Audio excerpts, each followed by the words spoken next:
سورہ نساء کی آیت نمبر 15 ہے۔ اعوذ باللہ من الشیطان الرجیم، بسم اللہ الرحمن الرحیم۔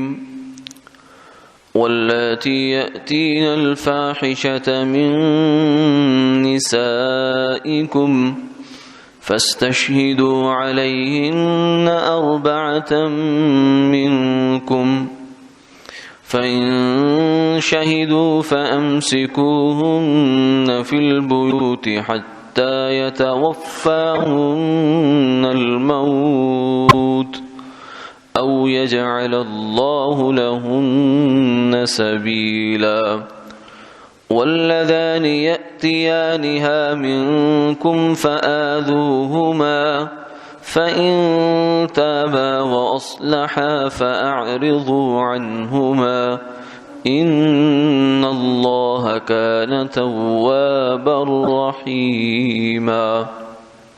صدق اللہ العظیم۔ اور جو کوئی بدکاری کرے تمہاری عورتوں میں سے تو گواہ لاؤ ان پر 4 مرد اپنوں میں سے، پھر اگر وہ گواہی دے دیں تو ان عورتوں کو گھروں میں روک رکھو یہاں تک کہ انہیں موت اٹھا لے یا اللہ ان کے لیے کوئی راہ نکالے۔ اور جو 2 مرد تم میں سے وہی بدکاری کریں تو ان کو ایذا دو، پھر اگر وہ دونوں توبہ کریں اور اپنی اصلاح کر لیں تو ان کا خیال چھوڑ دو، بے شک اللہ توبہ قبول کرنے والا مہربان ہے۔ سورہ نساء کی ان 2 آیات میں زنا اور اس سے متعلقات کچھ اور جو صورتیں ہیں ان کا حکم بیان ہوا ہے۔ زنا کا حکم بتدریج نازل ہوا۔ سب سے پہلے جو حکم نازل ہوا وہ ان آیات کے اندر آتا ہے، اور پھر اس حکم کی تکمیل ہوئی ہے سورہ نور کے اندر جا کر، اور وہاں بھی غیر شادی شدہ کا حکم بیان ہوا، اور جو شادی شدہ زانی ہے اس کا حکم حدیث مبارکہ میں بیان ہوا ہے۔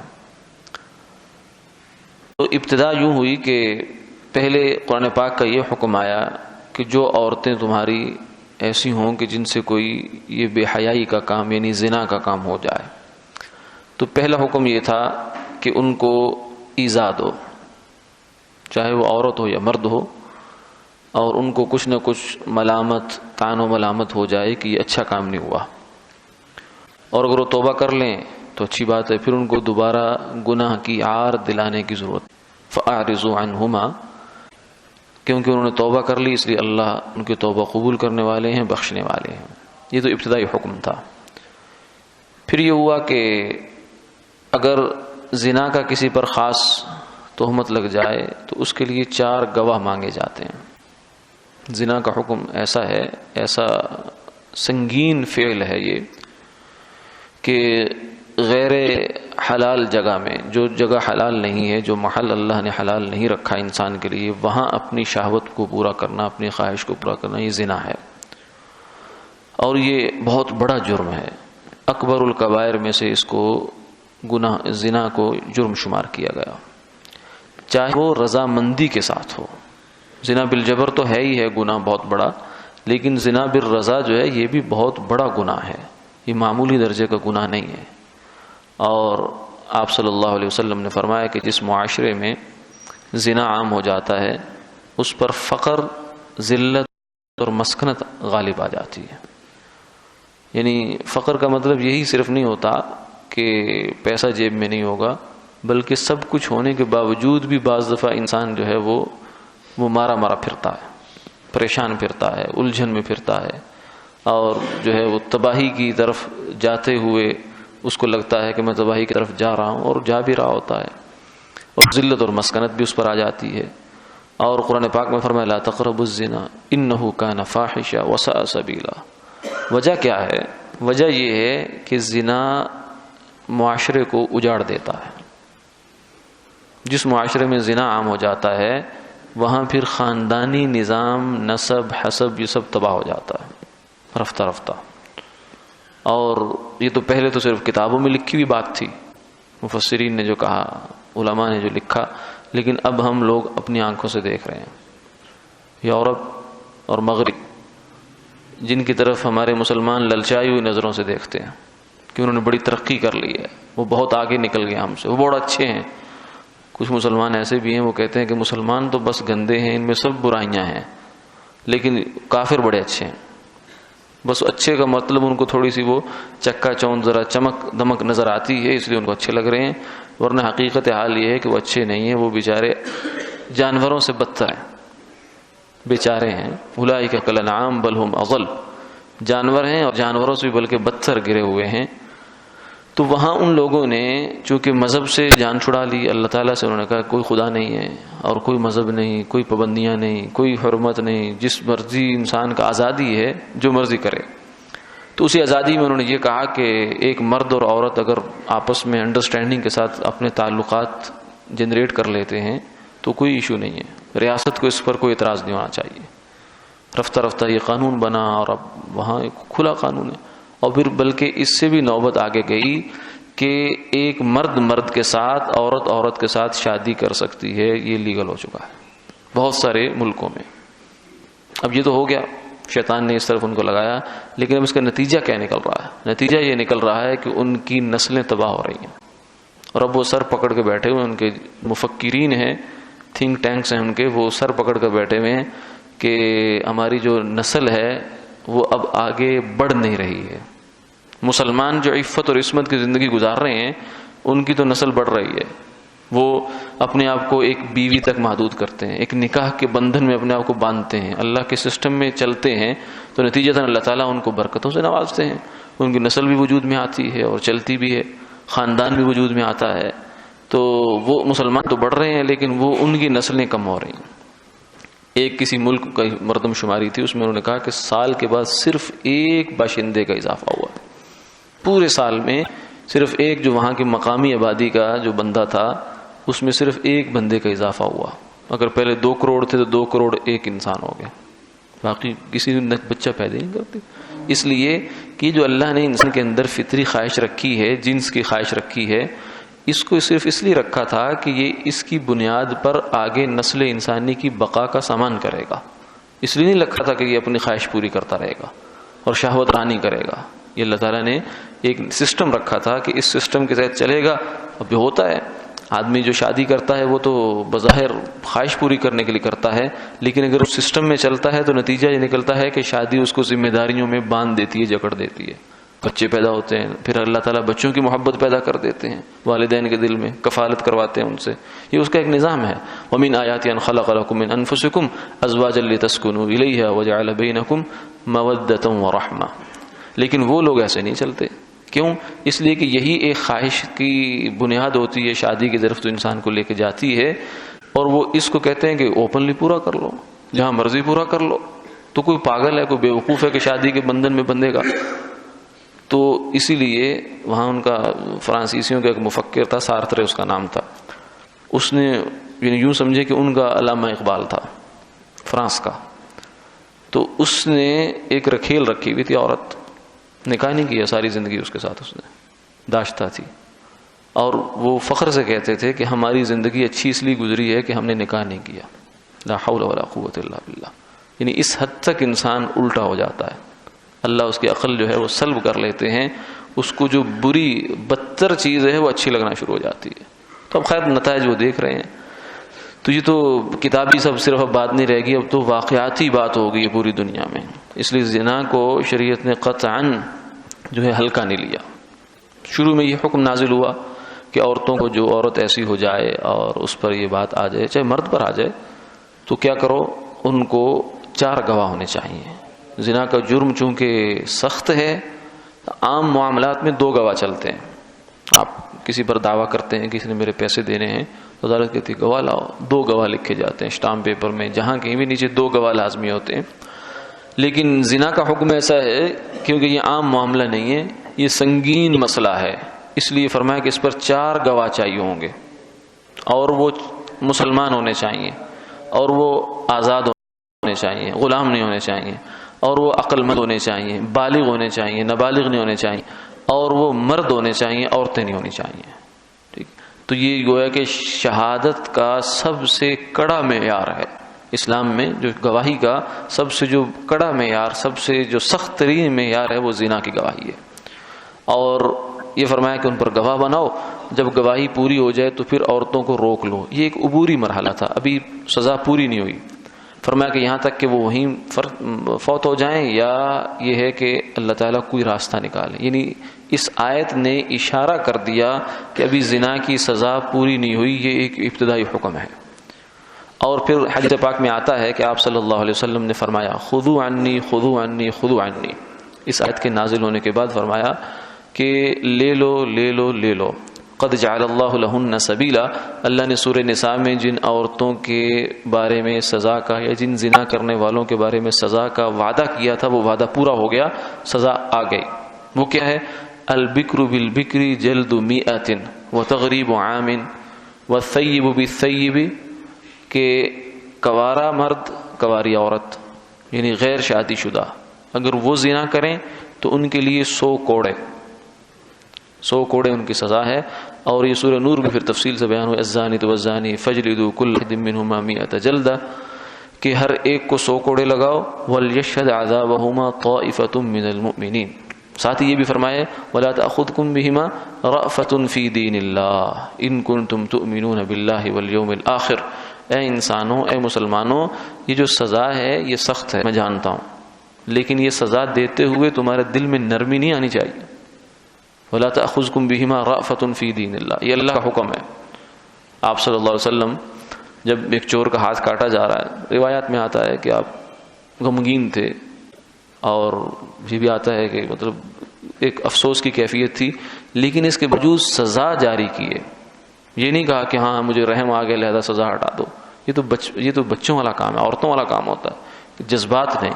اللہ کا حکم جو ہے وہ جذبات سے بالاتر ہو کر جاری ہوتا ہے۔ وَلَا تَأْخُذْكُمْ بِهِمَا رَأْفَةٌ فِي دِينِ اللَّهِ، اللہ کے دین کو قائم کرنے کے لیے کوئی جو نرم گوشہ ہے، نرم دلی ہے، وہ یہاں نہیں آنی چاہیے، وہ جہاں اس کا مقام ہے وہاں آنی چاہیے۔ وَلْيَشْهَدْ عَذَابَهُمَا طَائِفَةٌ مِّنَ الْمُؤْمِنِينَ، اور فرمایا کہ ان دو کو، زانی زانیہ کو جب کوڑے لگ رہے ہوں تو ان کی سزا کو دیکھنے کے لیے، آبزرویشن کے لیے مسلمانوں کی ایک جماعت موجود ہونی چاہیے جو اس کو نقل کرے لوگوں کے سامنے کہ یہ سزا ہے، اور جس کو یہ سزا ہوگی پھر کسی کو یہ کام کرنے کی ضرورت نہیں ہوگی۔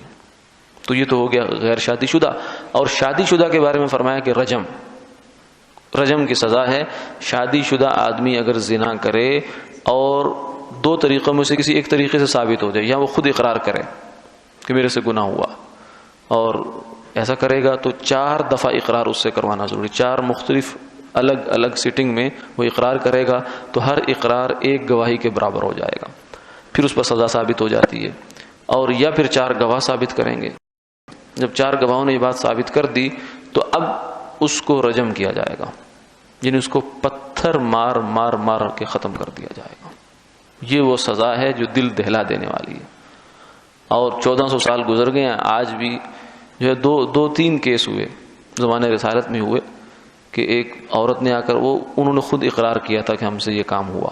ایک عورت تھی امرأہ غامدیہ، اور ایک مرد حضرت ماعز اسلمی رضی اللہ تعالیٰ عنہ تھے، ان سے ہو گیا بتقاضۂ بشریت، لیکن انہوں نے اقرار کیا اور پھر اپنے آپ کو قربان کیا، اور رجم کا حکم جو ہے گویا کہ اس کے لیے تختہ مشق بن گئے۔ تو یہ حکم نازل ہوا اور آپ صلی اللہ علیہ وسلم نے اس پر عمل کیا کہ شادی شدہ زانی کی سزا پتھر مار مار کے اس کو سنسار کرنا ہے، تاکہ لوگوں کے لیے یہ نشان عبرت ہو۔ حدود کا مقصد لوگوں کو تکلیف دینا یا لوگوں کو تنگ کرنا نہیں ہے، بلکہ کسی ایک کے اوپر جب حد لگتی ہے تو پھر ہزاروں نہیں، لاکھوں نہیں، کروڑوں کو جو ہے وہ سمجھ آ جاتی ہے کہ یہ کام نہیں کرنا۔ اسی لیے ہمارے ایک بزرگ تھے مولانا موسیٰ روحانی بازی رحمہ اللہ تعالی، جامعہ اشرفیہ کے استاذ الحدیث تھے، وہ فرمایا کرتے تھے کہ ایک چور کا ہاتھ کاٹ کے چبرجی یا نارکلی کے چوک پر لٹکا دو، پورے لاہور کی چوریاں بند ہو جائیں گی، لاہور کیا پورے پاکستان کی بند ہو جائیں گی، صرف ایک ہاتھ قربان کرنا پڑے گا۔ لیکن اس کے لیے ہم تیار نہیں ہیں، اس لیے ہم جو ہے جتنے مرضی نظام بنا لیں، جتنے مرضی نظام بنا لے عزت محفوظ کرنے کے لیے، مال محفوظ کرنے کے لیے، وہ انسانوں کے بنائے ہوئے نظام ہے. اللہ کی بنائی ہوئی چیز کا مقابلہ انسان کی بنائی ہوئی چیز نہیں کر سکتی، چاہے وہ تخلیق ہو چاہے قانون ہو. جو قانون اللہ نے بنایا انسان کے لیے، وہ انسان کا قانون کب اس کا مقابلہ کر سکتا ہے؟ اس لیے آپ نے فرمایا کہ کسی زمین میں ایک حد کا قائم کر دینا، یہ اس زمین پر 40 روز 40 رات تک متواتر بارش ہوتی رہے تو اس پہ جتنی ہریالی، جتنی خیر، جتنی برکت آتی ہے، اس سے زیادہ حد سے آتی ہے. ایک حد سے آپ اندازہ لگائیے کتنے لوگوں کے مال محفوظ ہوں گے. جس سرزمین پر حد نافذ ہوتی ہے وہاں لوگوں کو دکان کو رات تالا لگانے کی فکر نہیں ہوتی، اور کسی کو یہ فکر نہیں ہوتی کہ میں پیسہ لے کے جا رہا ہوں، مجھے کوئی آ کے جو ہے گن پوائنٹ سے میرے سے لے لے گا، کیونکہ یہ اللہ کا نظام ہے. اور ہے ایک کو لگتی ہے، زیادہ نہیں.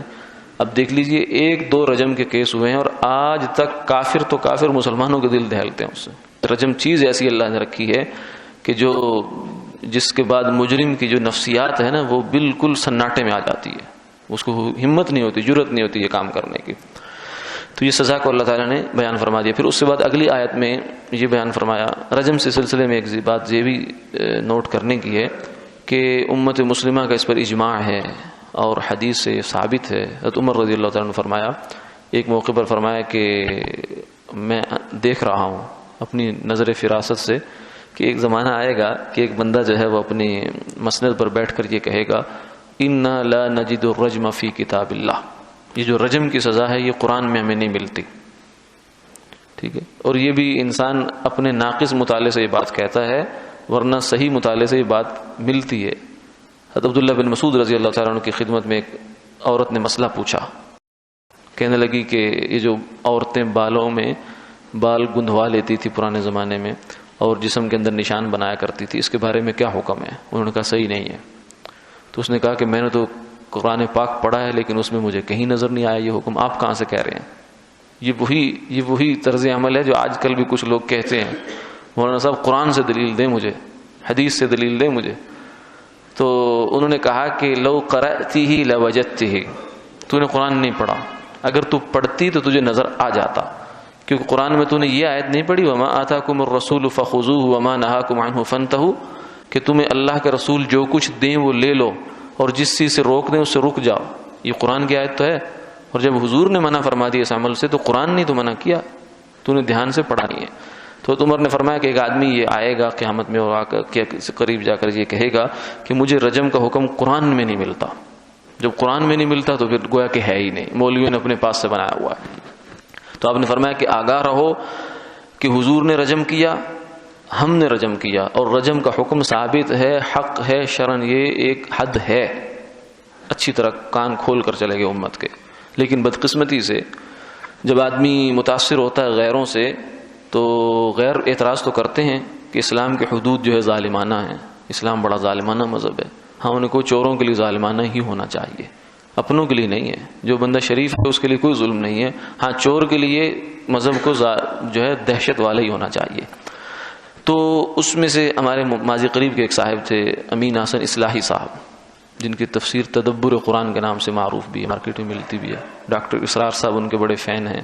غامدی صاحب ان کو اپنے آپ کو ان کا شاگرد کہتے ہیں، اور وہ مولانا مودودی کے رفیق بھی رہے جماعت اسلامی میں. انہوں نے تفسیر لکھی تو ان کے بدقسمتی سے انہوں نے یہ نظریہ اپنایا کہ رجم کوئی شرعی حد نہیں ہے، اور جناب اس پر وہ اڑ گئے.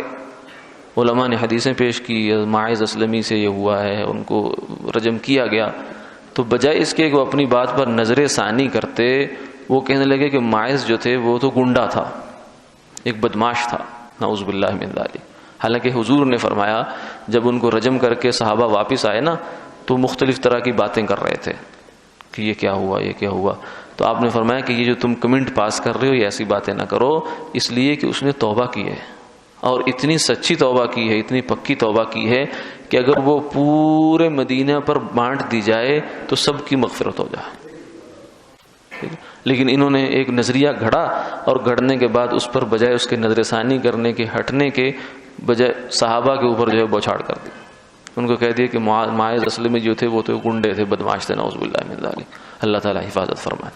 تو رجم بہرحال حد ہے، امت کا اس پر اجماع ہے، حدیث سے ثابت ہے. اور اس کے بعد آگے کی آیات میں یہ ذکر ہوا ہے کہ جو دو بندے برائی کریں، اس میں دو مرد بھی شامل ہیں، مرد سے اگر اپنی شہوت پوری کرتا ہے وہ بھی اس میں داخل ہے، وہ بھی بہت بڑا جرم ہے۔ آپ نے فرمایا ملعون ملعون ملعون، 3 دفعہ فرمایا لعنت ہے لعنت ہے لعنت ہے اس شخص پر کہ جو قوم لوط والا کام کرتا ہے۔ یعنی مرد سے، اور قوم لوط کے 2 کام تھے، مرد مردوں سے شہوت پوری کرتے تھے اور عورتیں عورتوں سے پوری کرتی تھی۔ یعنی جو اس وقت جو ہے اس دنیا میں، جو یورپی دنیا میں، کافروں کے ملکوں میں اس بات کو قانوناً درجہ جواز دے دیا گیا، اسمبلی میں قانون پاس کیا ہے کہ یہ جائز کام ہے، مرد سے شادی کرے باقاعدہ اور عورت سے شادی کرے باقاعدہ۔ یعنی انسان نہیں رہا، اس کو پتہ نہیں کیا بدتر حیوان بنا دیا ہے۔ اور لیکن اس کی سزا جو ہے وہ یہ ہے، صحابہ کے سامنے جب یہ کیس آیا، ایک بندہ ایسا کرتا ہے، حضرت ابوبکر کا زمانہ تھا، آپ نے صحابہ کو بلایا، مشورہ کیا سزا ہونی چاہیے، تو علی رضی اللہ تعالیٰ نے فرمایا کہ قوم لوط نے یہ کام کیا تھا تو ان کو اللہ تعالیٰ نے بہت سخت سزا دی تھی کہ ان کی بستی کو پلٹ دیا تھا فرشتے نے، تو اس کو بھی جو ہے پہاڑ سے گرا دو۔